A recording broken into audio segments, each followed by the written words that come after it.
Actual గా నాకు భగవంతుడు ఇచ్చిన మెసేజ్ యునైట్ ద క్రిస్టియన్స్ అందరినీ ఐక్యపరచమనేది మెసేజ్.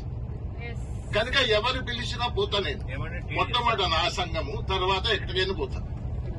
పోయినాక అనేక సంఘాల్లో మన రోమన్ కాథలిక్లు కనపడితే నేను అడిగేవాడిని ఒక ప్రశ్న, ఏమనంటే ఎందుకు వస్తున్నారు మీరు ఇక్కడికి అని అడిగినప్పుడు ఒక సమాధానం ఏం దొరికేదంటే, అక్కడ వాక్యం లేదు, ఇక్కడ ఏదో వాక్యం చెప్తున్నారు అనేది ఒక సమాధానం. దాంతో నాకు చాలా బాధ అనిపించేది. ఎక్కడికి పోయినా నాకు మనసులో బాధ అనిపించి 1 సంవత్సరం పాటు రాత్రి బౌళ్ళు ధ్యానం చేశాను. అయ్యా నాది ఆది సంఘం, ఈ సంఘంలో వాక్యం లేదంటున్నారేంటి, మీరు మాట్లాడితే నేను సంతృప్తి పడతా అని ధ్యానం చేస్తే, మన దివ్య పూజాబలి మొత్తము చూసి నేను ధ్యానం చేస్తే 52 వాక్యాలు దివ్య పూజాబలిలో కనపడ్డాయి. ఈ 52 వాక్యాలు తీసి రాసి ఒక దివ్య పూజాబలిని తయారు చేశాము. ఒక ఫాదరు, ఏరువ థామసరెడ్డి ఫాదరు, నేను కలిసి కొన్ని ప్రాంతాల్లో ప్రదర్శించాం. ఆ పూజాబలిలోనే చాలా అద్భుతాలు జరిగిపోయాయి. తర్వాత నేను ఇప్పుడు చెప్పదలుచుకుంది ఏంటంటే, కొద్ది విషయమే చెప్తా. దానంతా చెప్పాలంటే గంటలు తరబడుతుంది. దాన్ని చెప్పను గాని, మన రోమన్ క్యాథలిక్ ఉన్న ఒక గొప్ప అదృష్టం ఏంటంటే, ఎవరికి లేని అదృష్టము, దివ్య బలి పూజ పక్కన పెట్టండి. గొప్ప అదృష్టం ఏంటంటే, మనం గుర్తిస్తాం ఏమని, పిత పుత్ర పరిశుద్ధాత్మ నామమున అనే గుర్తు మనం వేస్తాం. ఈ గుర్తు ఎందుకు వేస్తాం? తతిమా ఏ క్రిస్టియన్ వాళ్ళకి అదృష్టం లేదు, మీరు గమనించండి. ఈ గుర్తు ఎందుకు వేస్తాం అనేది మనకు తెలుసో తెలియకో పైన కింద వేస్తాం. చాలా మంది ఏమంటారంటే ఇది సిల్వ గుర్తు అంటారు. అంతవరకే త్రిత్వైకము సిల్వ గుర్తు అంటారు చాలా మంది. కానీ దీనికి నేను ధ్యానం చేసేటప్పుడు ప్రభు చెప్పిన విషయం ఏంటంటే, నువ్వు పిత అన్నప్పుడు ఎక్కడ నీ చెయ్యి పెడుతున్నావు ఒకసారి గమనించండి. ఎక్కడ పెడుతున్నావు? ఇదేంటి ఇదేంటి ఇదేంటి మనకి తల. ఈ తల మన శరీరాన్ని మొత్తాన్ని నడిపించే ఆదేశాలు అదే ఇస్తుంది. ఈ తల మన శరీరములో ఉన్నత స్థానములో ఉన్నవాడు ఎవడు? తండ్రి దేవుడు. ఈ తలలో ఉన్న నా ఆలోచనలని, నా మనస్సుని తండ్రి దేవా నీకు సమర్పణ చేస్తున్నాను. ఇక నా ఆలోచనలు నాయి కావు. పూజాబలిలో ఫాదరు మనం ఒక్కసారి పిత అని మొదలు పెట్టామంటే, ఈ సమర్పణ చేసినాక ఇక నీకు రెండో ఆలోచన రాకూడదు. కానీ మనం ఏం చేస్తాం? మధ్య పూజాబలిలో పరిగెత్తాం, అటు చేస్తాం, ఇటు చేస్తాం, ఏదో పూజలు చేసుకోసి ఇస్తాము. చెయ్యకూడదు. ఇది అర్థం చేసుకోవడానికి ప్రయత్నం చేయండి.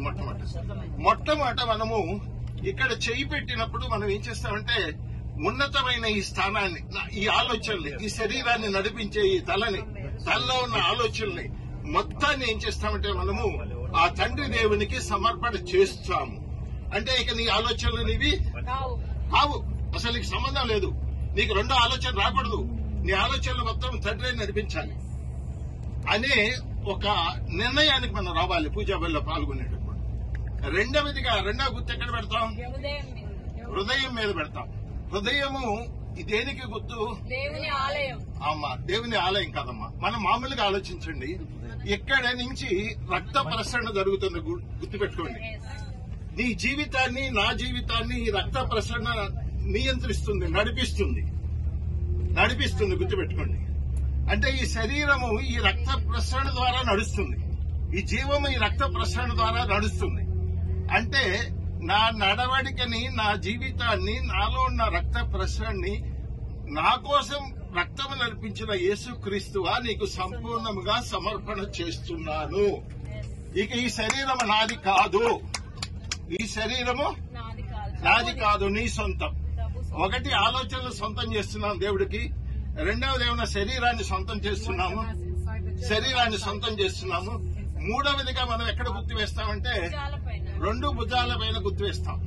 భుజాలు దేనికి గుర్తు? శక్తి. మనకి శక్తికి గుర్తు ఏంటి? పరిశుద్ధాత్మ దేవుడు. ఇక మూడవదిగా ఏం చేస్తామంటే, ఇంకా నాలో ఏ శక్తి ఉన్నా ఏ భాగంలో శక్తి ఉన్నా ఆ శక్తిని మొత్తాన్ని కూడా నీకే సమర్పడిస్తారు. ఇక రెండో ఆలోచన లేదు, రెండవ శరీరం లేదు, రెండవ శక్తి లేదు. ప్రతి నడవడిక, ప్రతి శక్తి, ప్రతి ఆలోచన, ప్రతి నా శరీరంలోని ప్రతి భాగాన్ని మీ ముగ్గురికి సమర్పణ చేస్తున్నా. ఇక నేను నా సొంతం కాదు, నీ సొంతం అని సమర్పణ చేయడానికి మొట్టమొదటి గురువు అంటే ముందు ఏదేదో రకాలు చెప్పి వేస్తారు, కానీ నిజానికి పూజలో మొట్టమొదటి గురువు వేపిస్తారు. ఏంది? పిత, పుత్ర, పరిశుద్ధాత్మ అని మొట్టమొదట పూజా బలిలో మొట్టమొదటి ఇదే జరగాలి. జరిగినప్పుడు మనలో ప్రతి మనసు, ప్రతి శరీరము, ప్రతి శక్తి ఆయనకి సమర్పణ చేయబడాలి. ప్రయత్నం చేయండి, ఎందుకంటే చెయ్యండి, మీరు చూస్తారు అద్భుతాలు. పూజా బలిలో పాల్గొనడానికి అలా ప్రయత్నం చేయండి. ఇక తర్వాత తజ్మాయి నేను చెప్పను, కానీ పశ్చాత్తాపము ఇవన్నీ చెప్పుకుంటూ పెడితే చాలా ఉంటది. కానీ ఇంకొకటి ముఖ్య భాగము నేనేం చెప్తున్నా అంటే నడి పూజ. నడి పూజ తెలుసు కదా, ప్రభు శరీర రక్త సమర్పణ జరుగుతుంది కదా. సమర్పణ జరిగినప్పుడు మన విశ్వాసం ఏంటంటే, ఇప్పుడు నేను ఒక మాట చెప్తాను. ఇప్పుడు ఒక కట్టెని తీసుకొచ్చారు, చెక్కని తీసుకొచ్చి ఒక కుర్చీని చేశారు. దాన్ని ఏమంటాం మనం? కుర్చీ అంటాం, చెక్క అనం. దాన్ని ఒక తలుపు చేశారు, ఏమంటాం? తలుపే అంటాం. దాన్ని ఒక పడవని చేశారు, దాన్ని ఏమంటాం? పడవే అంటాం. ఎందుకని అంటాం అలా? అది అలా మార్పు చెంది కనుక దాన్ని పడవగానే చూస్తాం, పడవే అంటాం. దాన్ని చెక్క అంటే ఒప్పుకోం, పిచ్చోడు అంటాం మనం. అలానే మన మానసిక మార్పు కూడా ఎలా ఉండాలి అంటే, ఆ సప్రసాదాన్ని, ఆ రసాన్ని చూసినప్పుడు, పూజలో ఆ ప్రార్థన జరిగినప్పుడు